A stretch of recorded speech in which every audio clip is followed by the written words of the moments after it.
स्वागत है दोस्तों आप सभी का आपके अपने यूट्यूब चैनल तेजस मंत्रा एजुकेशन में। और आज हम लोग बात करेंगे मॉडर्न हिस्ट्री में डचों के बारे में। इससे पहले की वीडियोस में हमने पूरा डिटेल में समझा था कि किस तरीके से पुर्तगाली भारत में एंटर करते हैं, किस तरह से वास्को डी गामा समुद्री मार्ग से भारत पहुंचता है, और उनके गवर्नर्स के बारे में हमने बात की। और किस तरीके से गोवा को जीता गया, किस तरीके से गोवा लास्ट तक जो है 1961 तक वो पुर्तगाली थे जो आखिरी थे, जो कि इन सभी यूरोपियन कंपनी सबसे लास्ट में गए और सबसे पहले आए थे। उनके बाद यानी कि पुर्तगालियों के बाद जो अगली यूरोपियन कंपनी हम लोग पढ़ते हैं वो है डच। एक्चुअली में डच के बारे में ज़्यादा डिटेलिंग आपको पढ़ने की आवश्यकता नहीं है, क्योंकि डिटेल की अगर हम लोग बात करें डचेस की, तो डच ज़्यादा जो है इंटरेस्टेड नहीं थे भारत में जो है ट्रेडिंग करने के लिए। उसकी पीछे वजह बहुत सारी थी, क्योंकि उनका जो मेन फोकस था वो इंडोनेशिया के ऊपर था। लेकिन फिर भी थोड़ा ही सही हमें उसके बारे में पता होना चाहिए कि पहली फैक्ट्री इनकी कब खुली थी और कौन सबसे पहला पर्सन था जो भारत आया था। तो उन सब चीज़ों के बारे में बात करेंगे। तो देखिए, सबसे पहली चीज़ जो आपको ध्यान रखनी है डचों के बारे में वो ये कि पुर्तगालियों के बाद कौन आया, वैसे लिखेंगे इसको। पुर्तगाल के बाद जो अगली जो यूरोपियन कंपनी आई वो कहाँ से आई, वो डचों की आई। ठीक है ना।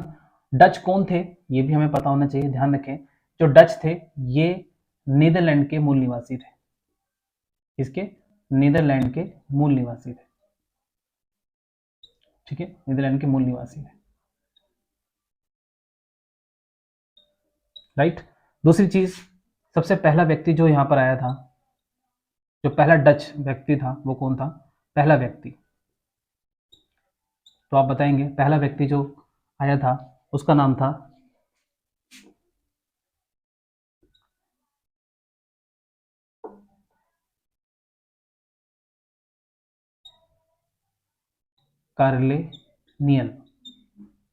Carnelian Houtman. ठीक है, ये पहला पर्सन था। कब आया था ये?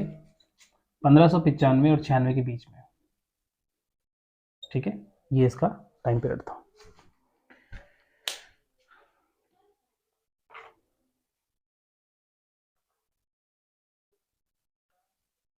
अगली बात जो हमें पता होनी चाहिए, ये कहां पर पहुंचा था, तो आप बताएंगे सुमात्रा द्वीप पर पहुंचा था। ठीक है ना। अच्छा, इनकी जो कंपनी बनी थी, देखिए कंपनी और फैक्ट्री, मैंने आपको पिछली वीडियो में बताया था कंपनी और फैक्ट्री में अंतर होता है। कंपनी का मतलब होता है कंपनी बनेगी इनके देशों में, और फैक्ट्री बनेंगी भारत या इंडोनेशिया के अंदर। तो मैं बात कर रहा हूँ इनकी जो कंपनी है। ठीक है, कंपनी जो इनकी बनी थी वो कब बनी थी समझते हैं। देखिए, जो कंपनी थी इनकी, वो इनकी बनी थी 1602 में। कंपनी इनकी बनी थी 1602 में, और उस कंपनी का नाम था साउथ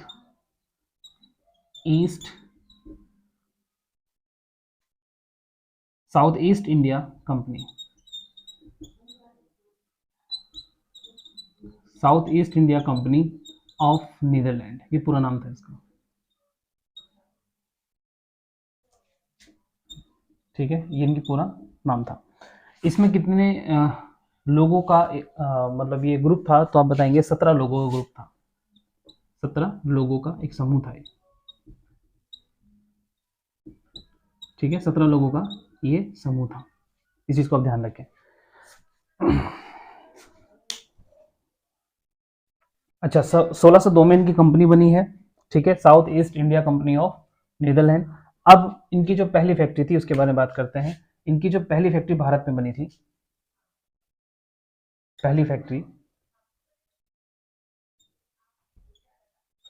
जो उनकी पहली फैक्ट्री थी, ठीक है, पहली फैक्ट्री जो उनकी थी वो थी 1605 में बनी है। ठीक है, 1605 में बनी है। और कहाँ बनी है, तो आप बताएंगे मछलीपट्टनम में। मछलीपट्टनम में। आपको थोड़ा सा ध्यान रखना है कि 1605 में इनकी पहली फैक्ट्री बनी है, और जो पुर्तगाली थे उनकी पहली फैक्ट्री बनी थी 1498 में। ठीक है, 1498 में वो आ चुके थे, यानी कि इनसे काफी पहले वो लोग आ चुके, लगभग 100 साल पहले जो पुर्तगाली थे वो अपना वर्चस्व भारत में और उसके आसपास के देशों में जमा चुके थे। यानी कि यहाँ पर जो पुर्तगाली थे वो काफी पावरफुल थे। तो डचों के लिए इतना आसान नहीं था भारत के अंदर अपनी फैक्ट्रीज को, अपनी कंपनीज को इंस्टॉल करना। लेकिन डचों को ये भी मालूम था कि जो पुर्तगाली थे वो पहले से वहाँ पर हैं और वो अपना पूरा शिप लेकर जो है आए थे। तो इसीलिए ये भी अपना पूरा तैयारी के साथ आए थे, लेकिन फिर भी ज़्यादा इन्होंने इंटरेस्ट यहाँ पर दिखाया नहीं। लेकिन इसके बावजूद इन्होंने कुछ फैक्ट्रीज को बनाया। तो इनकी प्रमुख फैक्ट्रीज की अगर हम लोग बात करें, प्रमुख फैक्ट्री वो हमें पता होनी चाहिए। प्रमुख फैक्ट्री जो थी इनकी कौन कौन सी थी, तो आप याद रखेंगे। सबसे पहले मछलीपट्टनम, मछलीपट्टनम, ठीक है, जो मैंने वो ये लिखी पहली फैक्ट्री इनकी थी। उसके बाद आप याद रखेंगे पुलिकट, पुलिकट में इनकी दूसरी फैक्ट्री लगी, पुलिकट। तीसरी जो थी इनकी पिपली, एक हरियाणा में भी पिपली पड़ता है, वो नहीं है, ठीक है, ये साउथ में पड़ता है। पुलिकट, पिपली, और आपका अगली जो थी वो आपका चिंसुरा, चिंसुआ या चिंसुरा भी बोलते हैं, चिंसुआ, ठीक है। तो ध्यान रखें, ये तो इनकी पहली फैक्ट्री थी, ये इनकी भारत में पहली फैक्ट्री थी, भारत में पहली फैक्ट्री, भारत में पहली फैक्ट्री। और जो आपकी पिपली थी ये वाली, ये बंगाल में पहली फैक्ट्री थी, है ना, ये बंगाल में पड़ता है, बंगाल में, बंगाल की पहली फैक्ट्री थी, ठीक है। और इसके अलावा अच्छा ईयर भी लिख सकते हैं इनका। तो ये जो मछलीपट्टनम है ये 1605 में बनी है, ठीक है, ये 1610 में बनी है, और ये 1621 में बनी है, और ये 1653 में बनी है, ठीक है। तो आप डिफरेंस देख सकते हैं, 5 साल में ये बनी, उसके बाद लगभग 11 साल के बाद पिपली में, उसके बाद काफी लंबे समय बाद चिंसो में बनी।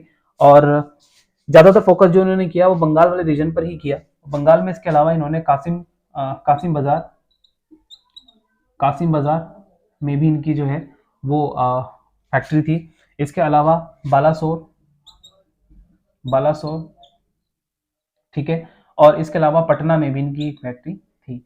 और ये जो फैक्ट्रीज हैं ये लगभग 1658 के आसपास इनकी बनी थी, ठीक है। तो आप थोड़ा सा देख पाएंगे इसमें कि ज्यादातर फोकस इन्होंने कहां पर किया, ज्यादातर फोकस इन्होंने किया बंगाल वाले रीजन पर, क्योंकि बंगाल वाले रीजन पे पुर्तगालियों का इतना वर्चस्व नहीं था। लेकिन मुश्किल क्या थी, 1658 तक ये लोग आ चुके हैं, आप समझ सकते हैं।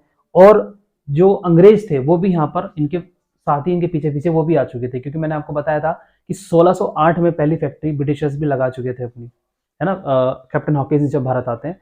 नहीं बताया था, हम आगे पढ़ेंगे, लेकिन मैं आपको बता देता हूँ कि अब यहाँ पर इस समय तक 1658 तक यहाँ पर डच तो थे, आ ही गए हैं, इससे पहले पुर्तगाली भी आ गए हैं, और 1608 के आसपास यहाँ पर ब्रिटिशर्स भी आ चुके हैं। यानी कि 3 कंपनी यहाँ पर फाइट कर रही हैं, और इन्होंने जो अपना फोकस रखा वो बंगाल वाले रीजन पे रखा। और हम देखते हैं आगे चलकर कि जो बंगाल वाला रीजन है, जैसे आपका हुगली नदी के आसपास वाला जो इलाका है, और आप कह सकते हैं कि पटना और बंगाल, बिहार, ये जो इलाका है ये काफी फर्टाइल था।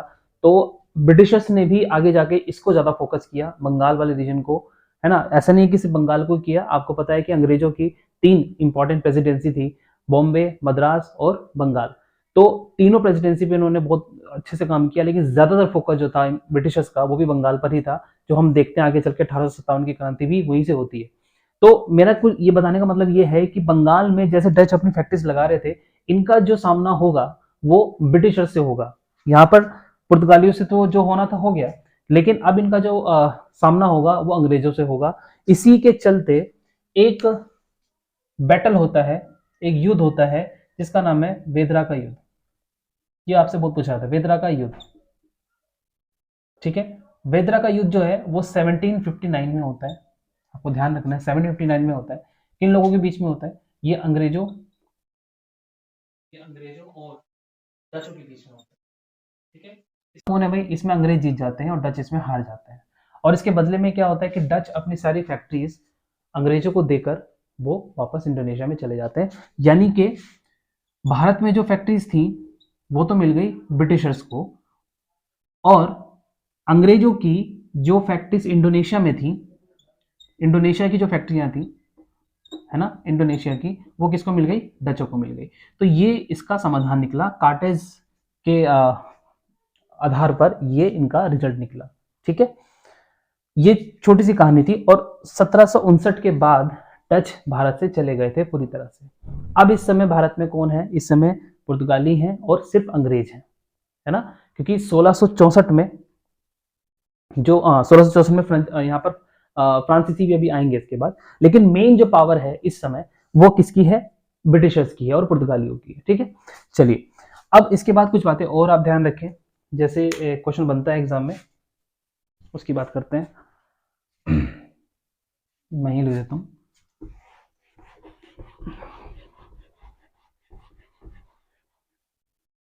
एक क्वेश्चन बनता है काफी कि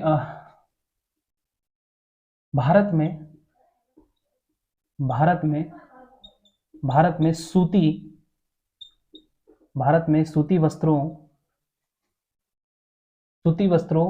का जो आप कह सकते हैं सूती वस्त्रों का जो व्यापार था, ठीक है ना, वो डचों की ही देन है, डचों की देन है। ये इंपॉर्टेंट क्वेश्चन बनता है, आपसे पूछ सकते हैं कि भारत में जो सूती वस्त्र का उद्धार हुआ है, यानी कि सूती वस्त्र का जो इतना ज्यादा एक्सपेंशन हुआ, आगे चल के हम देखते भी हैं, वो सबसे पहले किसने ज्यादा ध्यान दिया था उस पर? तो आप बताएंगे डचों ने, क्योंकि हमें पता है जो पुर्तगाली थे वो मसालों के लिए उनका फोकस ज्यादा था, लेकिन जो डच थे, डच का जो ज्यादा फोकस था वो भारतीय वस्त्रों पे था। तो एक बात आप लिख सकते हैं, डचों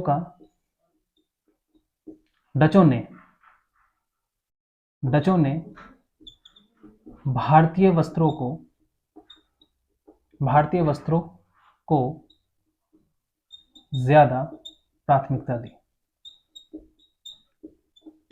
ठीक है, तो ये बात आप ध्यान रखें, और इसी वजह से सूती वस्त्रों पे उन्होंने ज़्यादा काम किया, प्रैक्टिस भी लगाई, अपनी कासिम बाजार वाले इलाके में उन्होंने अपनी प्रैक्टिस लगाई और वहाँ पर सूती वस्त्रों का काम ज़्यादा होने लग गया। तो सूती वस्त्रों पे जो फोकस था भारत का, वो कहते हैं कि डचों का देन उसमें ज़्यादा है, यानी कि डचों का कॉन्ट्रीब्यूशन काफ़ी है इसके अंदर। ठीक है, तो ये डच थे जिनका इतिहास बहुत छोटा रहा है। इसमें आपको क्या क्या चीज़ें याद करनी है? इसमें आपको याद रखना है कि पहला व्यक्ति कौन आया था, जैसे मैंने आपको बताया कार्नेलियन हाउटमैन आया था सुमात्रा द्वीप पर, है ना। और दूसरी बात का आपको याद रखनी है, इनकी पहली फैक्ट्री 1602 में मछलीपट्टनम में लगी थी, 1605 में सॉरी मछलीपट्टनम में लगी है। और दूसरी चीज, इनकी बंगाल में पहली फैक्ट्री जो है वो पीपली थी, है ना, और भारत में मछलीपट्टनम थी। और ये कुछ बातें इनकी, और वेडरा का युद्ध जो मैंने आपको बताया, 3-4 चीजें हैं डचों से पूछी जाती हैं। सबसे ज्यादा जो पूछा जाता है वो है वेडरा का युद्ध, है ना। वेडरा का युद्ध किन दो कंपनीज या किन दो देशों के बीच में हुआ था, किन दो देशों की कंपनी के बीच में हुआ था, तो ये क्वेश्चन बहुत पूछा जाता है। तो डचों के बारे में आपको इतना ही याद करना है। इसके बाद जो हम लोग पढ़ेंगे नेक्स्ट, जो आए थे वो अंग्रेज आए थे, जिन्होंने आए तो थे 1608 में, लेकिन वो 1947 तक भारत में रहते हैं। तो इनके बारे में हम डिटेल से अगली वीडियो में पढ़ेंगे। तब तक के लिए अपना ध्यान रखिए, पढ़ते रहिए। वीडियो को अगर लाइक नहीं किया है तो प्लीज़ लाइक कर दीजिएगा और शेयर कर दीजिएगा। तो मिलते हैं अगली वीडियो में, तब तक के लिए thank you so much and all the very best.